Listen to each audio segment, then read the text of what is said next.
Hi there. Welcome to our practice for the 1st of December. It's nice to be here with you today as we enter into the month of the Deer Mother in the Mount Shasta Goddess Temple.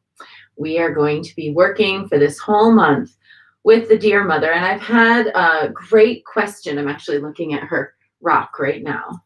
Here's the Deer Mother's rock. I had a great question this week. Who is the Deer Mother exactly? And the question is, the answer is she's everywhere, all over the world, throughout many different cultures. There is some version of either an antlered woman, a goddess connected with deer, goddess connected with the hunt of the deer, with the shepherding of the deer, or just the mystical deer spirit. Some of the goddesses associated with deer worldwide include Ellen of the Ways in the UK, and what might more broadly be termed the Celtic lands or the lands of Britannia. Flittish in the Irish areas.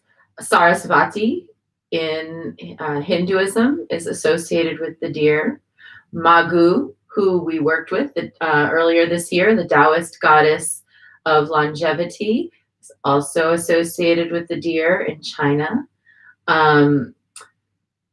There are deer mothers in Poland. It would be Roshanica, would be the name.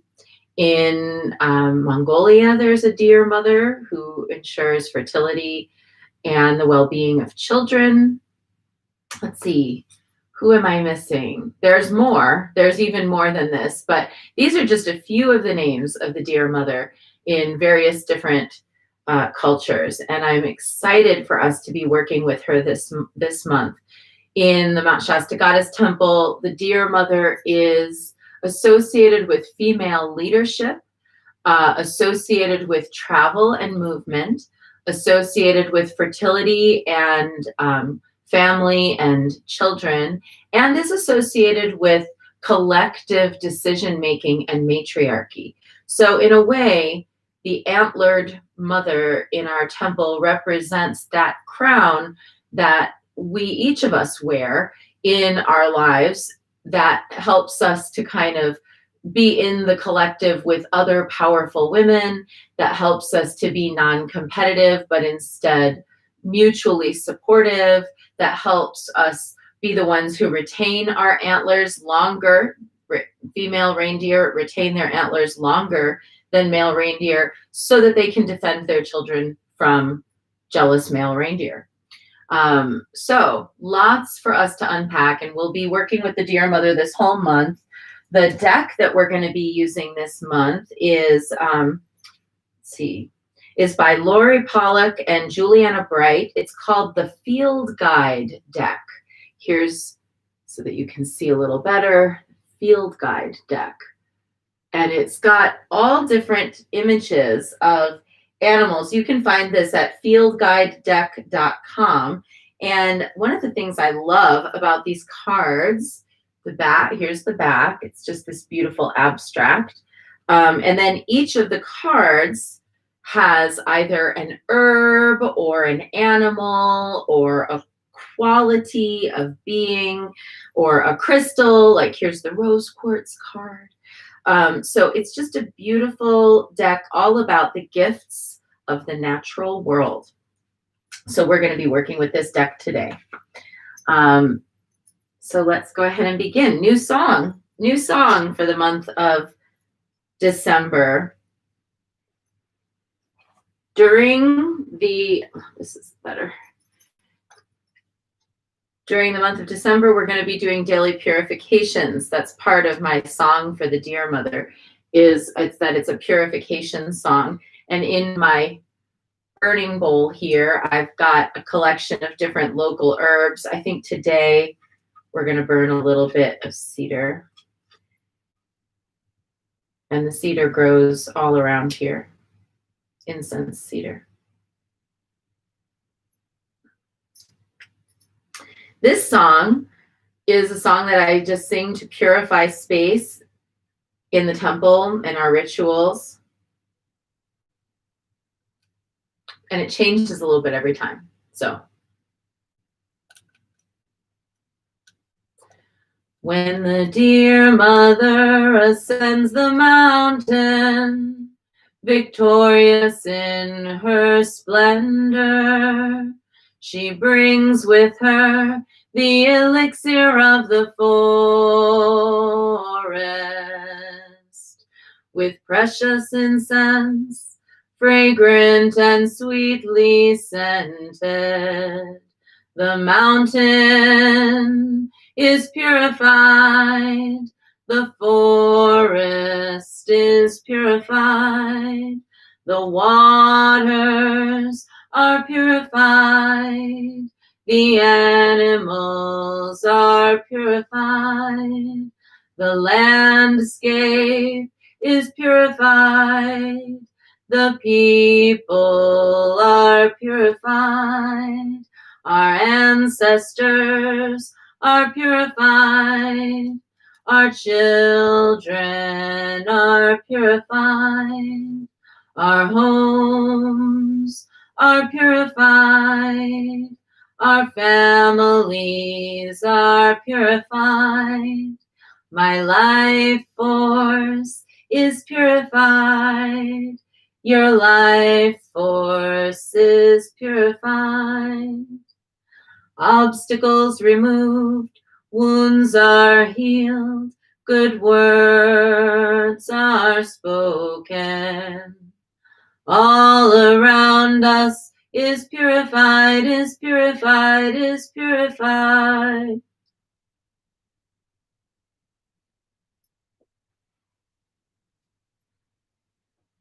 And let's see what the field guide deck has to say for us today.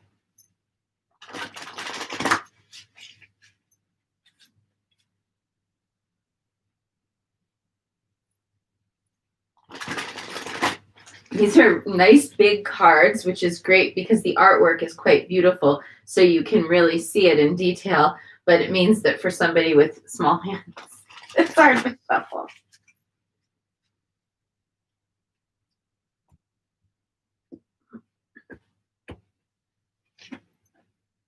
Oh, perfect for purification. Today's card is Sage. I want you to be able to see it. There we go. So let's look up the message of Sage. Neighbors of Sage, infuse it with assistance.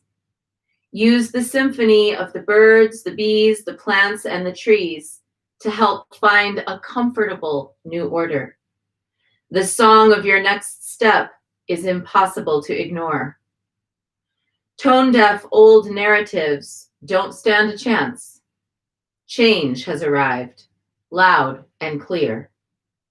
And some of the phrases associated with Sage: grandma's bag of tricks, clean sweeping, a moving day, hope, releasing, lightning, as in brightness, and possibility. So let's see which of these words resonates for you today. Those clean sweep, moving, hope, release, lightning. It's so interesting that lightning would come up today because when I associate the dear mother with all kinds of different magical phenomena, I actually have this sort of phrase that describes her, which is antlers, lightning, and walking between the worlds. I think for me, the Sage card today represents that I'm really on this threshold, and I've been on this threshold for this past month of a new paradigm. I'm shifting paradigms, moving from Patreon over to the Goddess Temple app.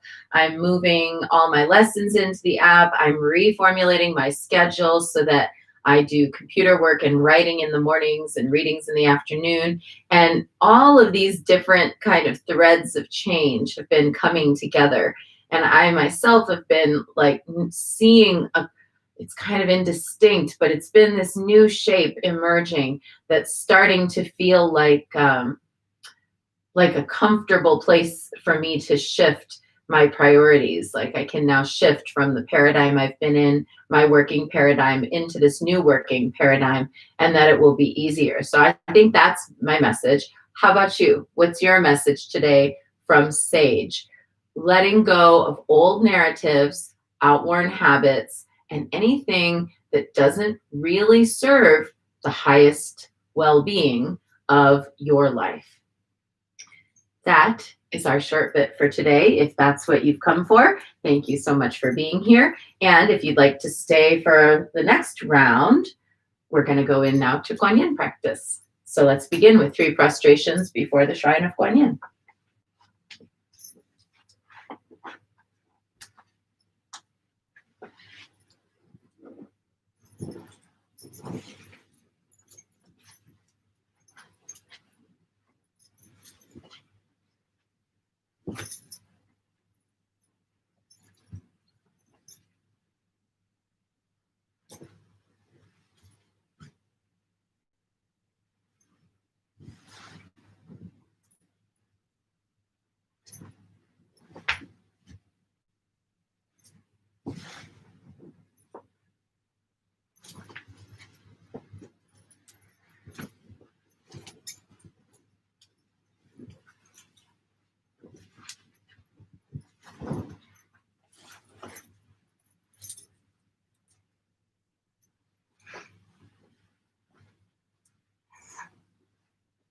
Oh, you know what? While I'm at it, this will be better if I adjust that. Okay.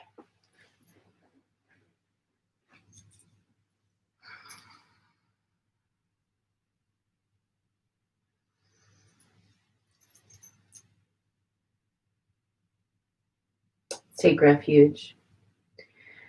Namo Guru Be.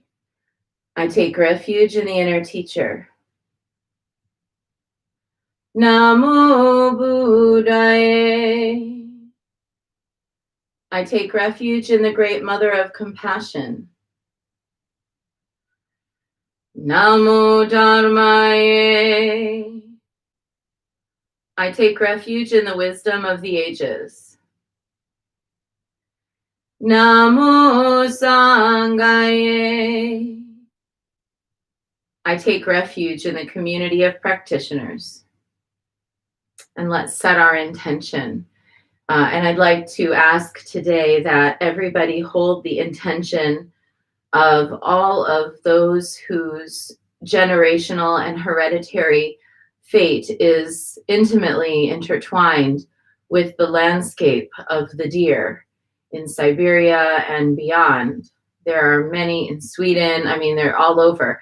But those numbers of deer herds have been dwindling, and circumstances have caused many deer herders, hereditary deer herders, to abandon their traditional way of life, and instead they're in less favorable circumstances, crowded into cities or cut off from nature.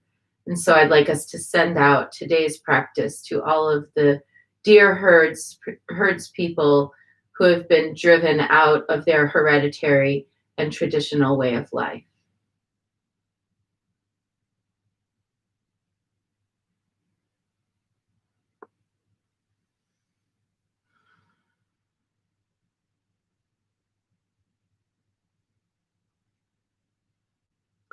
And let's recite the Four Immeasurables. May I be a source of loving kindness in this world and all worlds, bringing a generous heart to all my thoughts and doings. May I be a vehicle of compassion in this world and all worlds, ever mindful and aware of the tremendous suffering of others. May I be a brimming vessel of joy in this world and all worlds, delighting in the happiness of others as their suffering is alleviated. May I be a balance point of equanimity in this world and all worlds, seeing all as equals and all as deserving of goodness. And let's make our offerings.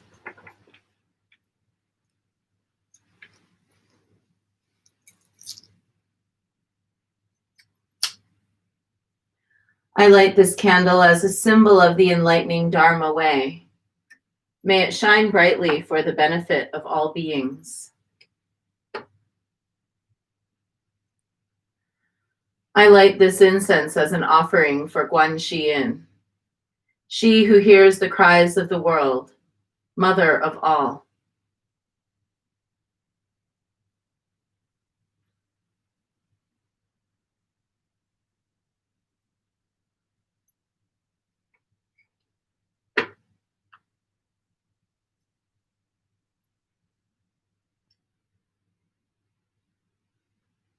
Omahum.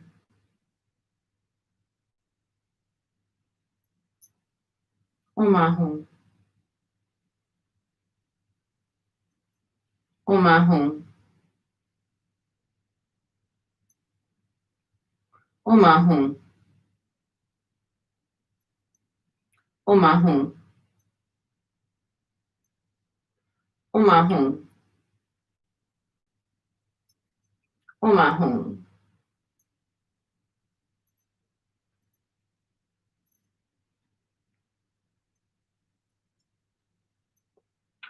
Omahum. Omahum. Omahum. Omahum. Omahum. Omahum. Omahum.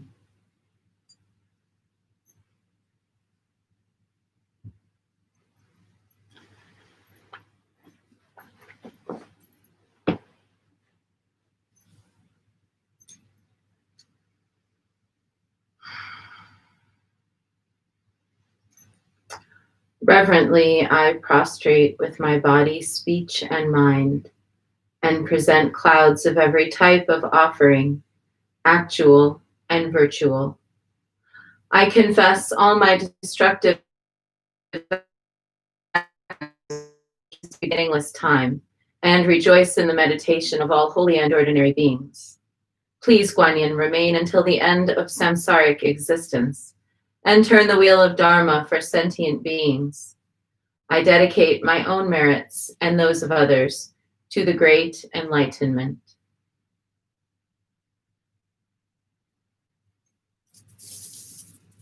"108 recitations of Namo Guanxian Pusa as we presence that vastness of compassion and hold it in our field, preparing to then send it out into the world.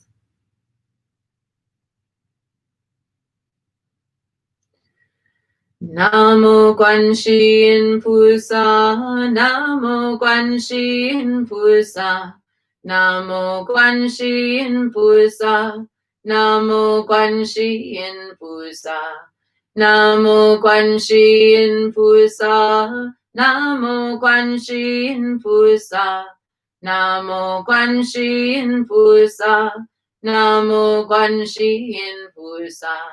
Namo Guanxian Pusa, Namo Guanxian Pusa, Namo Guanxian Pusa, Namo Guanxian Pusa, Namo Guanxian Pusa, Namo Guanxian Pusa, Namo Guanxian Pusa, Namo Guanxian Pusa. Namo Guanxian Pusa, Namo Guanxian Pusa, Namo Guanxian Pusa, Namo Guanxian Pusa, Namo Guanxian Pusa, Namo Guanxian Pusa, Namo Guanxian Pusa, Namo Guanxian Pusa. Namo Guanxian Pusa, Namo Guanxian Pusa, Namo Guanxian Pusa, Namo Guanxian Pusa,